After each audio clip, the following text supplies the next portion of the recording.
Wesh les gars, wesh, comment ça va? J'espère que vous allez bien, moi c'est Krakoka Spécial et comme promis on se retrouve pour une nouvelle vidéo. Aujourd'hui les mecs, je vais vous apprendre comment pimper votre vieux PC de merde.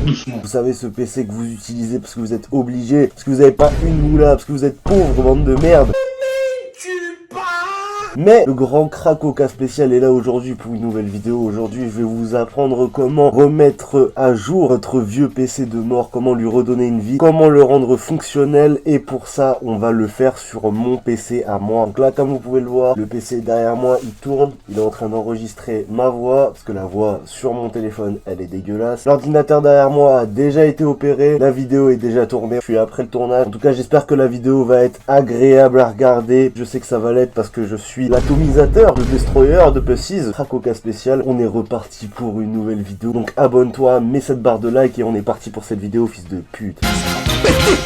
Alors pour le modèle de cette tour, c'est donc une Asus ROG G20 en version Strix, donc leur version mini. Et ce modèle s'ouvre de la manière suivante, donc comme vous pouvez le voir, j'ai retourné le PC à l'envers. Il y a premièrement une vis qu'il faut enlever directement sur le bas. Vous retournez le PC et là vous allez enlever l'un des deux caches que vous allez enlever. Sous ce cache vous allez trouver une vis que vous allez également dévisser. Et c'est que à ce moment-là que vous serez en mesure de faire coulisser le panneau et de le dégager. Faites attention, au moment d'enlever le panneau, pensez bien à débrancher les lumières LED avant d'arracher le panneau. Vous pourriez détruire les connectiques et vu qu'elles sont directement connectées à la carte mère, vous pourriez faire de sacrés dégâts, donc faites attention. À partir de là, il faut d'abord dévisser la plaque arrière qui sert de cache au connectique arrière de la machine, puis ensuite il faudra dévisser toute la cache qui tient en place la carte graphique. Elle est maintenue par 4 vis à chaque côté, donc rien de bien compliqué jusque là. Ensuite, il va falloir que l'on démonte les ventilateurs ainsi que leur cache, donc je dévisse le tout et je prends bien soin de débrancher les ventilateurs de la carte mère. Je viens ensuite dévisser le radiateur du CPU, donc pour ça je viens d'abord dévisser le cache métallique, puis je viens dévisser le radiateur. Donc il y a deux vis de cachet, regardez bien le dissipateur de chaleur, il y a deux trous dedans, faut passer vos tournevis par là pour le dévisser. Félicitations PD.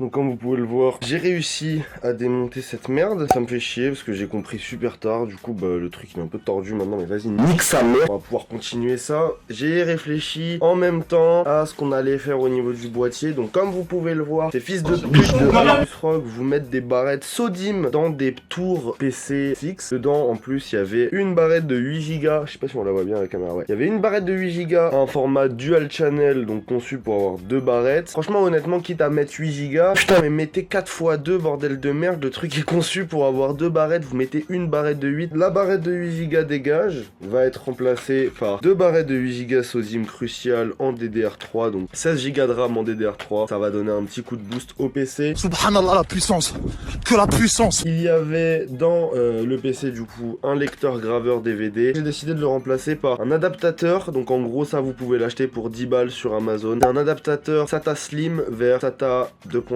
Les lecteurs DVD sont connectés en SATA Slim, donc ça va se présenter comme ça. Donc il y a le câble SATA et le câble d'alimentation SATA, donc c'est le câble qui l'alimente directement. De base c'est sur la lime, mais là la lime est directement dans la carte mère, enfin bref on s'en bat les couilles. Donc ça va aller à la place du lecteur, donc on va obtenir 128 Go de mémoire SSD supplémentaire. Dans ce boîtier il y avait 7 cartes graphiques, je ne sais absolument pas ce que c'est, je n'ai absolument pas la référence de ce produit, donc je remplace cette carte graphique qui est une Radeon ATI par une Radeon HD 270, donc c'est une R7 à 2 Go mais en GDDR5. On va ouvrir la carte graphique, on va la nettoyer, on va la deep clean, alcool isopropylique et air duster. Donc comme vous pouvez le voir, la carte graphique en fait se positionne comme ceci dans le boîtier, donc c'est un truc de merde encore une fois. Donc j'ai fait les mesures et elles paraissent super massives, mais en vrai ça passe, elle rentre dans le boîtier, il n'y aura pas de galère. Allez, on a assez parlé, on a assez, tu vois, on a assez blablaté, là on repasse au montage du putain de PC, c'est parti.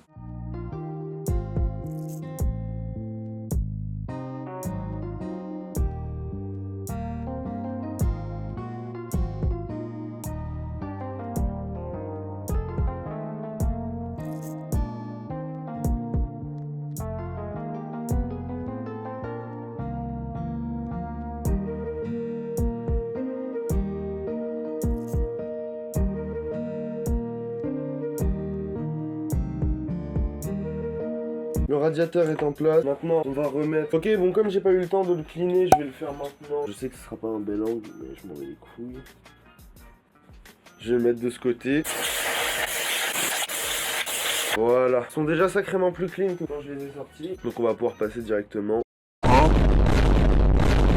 Du coup ouais désolé, il y a eu une énorme coupure en fait, je viens de m'en rendre compte, je suis dégoûté. Je filme avec mon téléphone avait plus de stockage, du coup j'ai volé le téléphone d'un de mes refs. Du coup là faut que je fasse vite. Du coup comme vous pouvez voir on a remonté le ventilateur, on l'a remonté à la plaque a été remontée et les ventilateurs ont été branchés à la carte mère. Maintenant ça nous laisse tout le champ libre pour la carte graphique et on va y passer tout de suite. Donc comme vous pouvez le voir, la carte a été placée dans le boîtier prévu à cet effet. Donc là ce qu'on va faire c'est que ces câbles là on sait qu'on va en avoir besoin après. Donc la carte graphique est en contact avec la carte mère, on a pu s'en assurer du clic. Les ports sont en place, on va pouvoir revisser le bordel.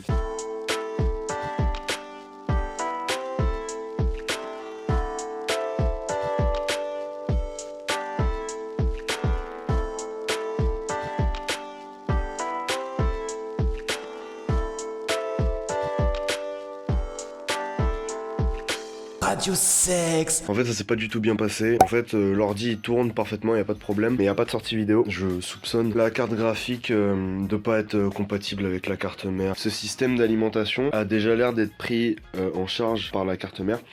Le problème c'est que c'est une carte graphique classique quoi. J'imagine que c'est une carte adaptée exprès pour ce genre de configuration. Donc encore une fois, juste vous pouvez bien aller vous faire enculer parce que si tu veux upgrade, mettre une carte graphique c'est pas possible. Après peut-être que je dis de la merde, peut-être que c'est pas ça le problème. Dans tous les cas là je vais remettre l'ancienne carte graphique. Je vais pas le remonter en entier parce que j'aurai la flemme. Je vais d'abord essayer de le faire marcher sur l'écran avec les câbles d'avant à l'ancienne. Et ensuite, une fois que j'ai une sortie vidéo, là je refermerai le tout. Ça finit pas, j'ai peur. Bon les gars, j'ai remonté les composants à l'arrache. Là le PC il est pas encore remonté au total. J'ai pas envie d'avoir à le redémonter 10 000 fois. Prise d'alimentation branchée, prise DVI branchée, ordinateur branché, test. Si ça explose, je mourrai ce soir, y a pas de problème. Ok. Ok. Maintenant est-ce qu'on a une sortie vidéo ?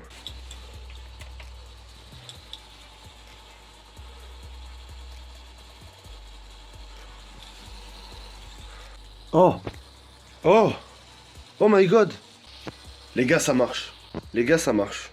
Ok. Ça veut dire que c'est vraiment une carte graphique conçue pour aller dans ce PC et que dans ce PC. Parce que comme vous pouvez le constater, il n'y a pas de câble qui alimente directement. Oh, pas trop lent en plus. Donc on est sûr maintenant que le PC fonctionne et qu'on a une sortie vidéo. Le PC tourne parfaitement. Donc on va pouvoir le refermer. Un petit peu déçu parce que on a pu, le deep clean, forcément ça va augmenter ses performances. Et le fait de lui avoir ajouté une autre barrette de 8 Go, ça va beaucoup l'aider, évidemment, c'est logique. Le SSD de 128 Go va être très utile. Donc on a quand même fait de très bonnes améliorations sur ce PC. Je vais le remonter, on va le remonter tranquille. On se retrouve du coup pour un petit récap sur comment fonctionne le PC. Alors écoutez, je l'ai allumé il y a 30 secondes. On a quand même une certaine amélioration au niveau des performances. Pour l'instant, je note une certaine amélioration au niveau des perfs. Je vous dirai mon ressenti au montage. Donc comme vous pouvez le voir, on a déjà fait pas mal de choses sur ce PC. Niveau hardware, j'ai fait tout ce que je pouvais. On peut pas changer la carte graphique du coup comme je vous ai expliqué parce que la carte graphique est alimentée par un système Asus ROG implémenté dans la carte mère. Mais c'est déjà énorme, mais c'est pas fini.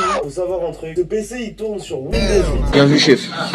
Ah là non, la petite branle là chef. Sûrement l'une des pires versions de Windows. Et en plus de ça, c'est une version qui ne reçoit plus aucune mise à jour depuis quelques temps. C'est une version de Windows complètement obsolète. Donc on va mettre à niveau la version Windows du PC. Et ce sans débourser 1 € supplémentaire. Vu que vous possédez déjà le service Windows, vous possédez techniquement déjà une clé d'acquisition Windows. Donc vous n'aurez pas besoin de dépenser d'argent pour obtenir une clé d'acquisition. Vous allez simplement aller sur le site officiel de Microsoft, télécharger la dernière version de Windows. Et ensuite, dans l'onglet d'ouverture, il vous demandera si vous souhaitez booter Windows sur une clé pour un nouveau PC ou mettre ce PC à niveau. Vous choisissez simplement mettre ce PC à niveau, vous choisissez la version qui correspond le mieux à votre processeur. Je vous conseille la 64 bits et ensuite, vous installez le tout sur votre PC. Trêve de blabla, on va faire ça ensemble. Une fois que vous aurez commencé à installer Windows, il vous demandera si vous voulez mettre à niveau le PC. Pensez bien à dégager minimum 8 Go sur votre SSD. Si vous les avez pas en place, faites de la place et rangez un peu votre bureau quoi. Après juste vous laissez tourner et ce sera parfait. J'ai pu faire tous les tests que je voulais, du coup les tests de montage sont extrêmement concluant. Avant sur cette machine, les vidéos que je montais ne pouvaient être rendues qu'en 720p. Le 1080p était inenvisageable. En fait, ça bloquait, le rendu il bloquait. Et évidemment, non seulement le 1080p était inenvisageable, mais également le 60 fps. Là, j'ai rendu un petit short. En tout cas, le PC tourne extrêmement bien. Maintenant, je peux rendre en 1080p 60 fps extrêmement rapidement. Mais en tout cas, on a fait un énorme boulot pour vraiment pas cher. Et on a carrément remis le PC à jour. Là, ce PC était inutilisable. Là, maintenant, on peut faire des tâches de manière tout à fait fluide sur cet ordinateur. Et franchement, ça fait plaisir. Je vais terminer la vidéo en off-cam car je n'avais pas fait d'outro, un petit peu con. J'espère en tout cas avec cette vidéo vous avoir montré comment pimper son PC et comment le rendre bien badass, bien stylé, alors que de base il était bon à être jeté. Moi de mon côté, c'est tout ce que j'avais à vous montrer pour aujourd'hui. J'espère qu'on se reverra très bientôt pour une prochaine vidéo. Allez les mecs et les meufs, c'était Craco. Je vous souhaite une excellente soirée ou une journée si vous êtes chômeur. Salut les gars.